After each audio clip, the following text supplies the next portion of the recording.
আমরা সবাই তো অলরেডি অবগত আছি যে ধর্মনগর বিধানসভা কেন্দ্রে যিনি আমাদের প্রাক্তন স্পিকার মহোদয় ছিলেন এবং ধর্মনগর কেন্দ্রের যিনি বিধায়ক ছিলেন বিশ্ববন্ধু সেন, ওনার পরলোক গমন করার সুবাদে সেখানে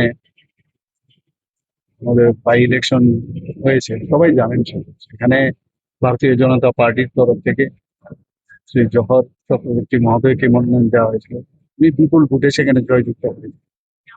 আজকে উনি এখানে এই পবিত্র বিধানসভায় এসে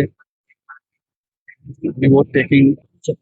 ভালোই লাগছে। পুরা ধর্মনগরবাসী আজকের এই শপথ গ্রহণ অনুষ্ঠান আমি আমাদের পুরা ধর্মনগরবাসীর উদ্দেশ্যে উৎসর্গ করতে চাই। ধর্মনগরের গণদেবতারা, ভোটাররা যেভাবে রেকর্ড সংখ্যক ভোট দিয়ে ভারতীয় জনতা পার্টির প্রতিনিধিকে বিধানসভায় প্রবেশ করেছেন, তার জন্য আমি ধর্মনগরবাসী সবাইকে আমি অভিনন্দন, নমস্কার এবং প্রণাম জানাই। বিষয়টাকে প্রায়োরিটি দেবেন ডেভেলপমেন্ট, উন্নয়ন। ধর্মনগরকে আমরা উন্নত ধর্মনগরে রূপান্তরিত করতে চাই। আমাদের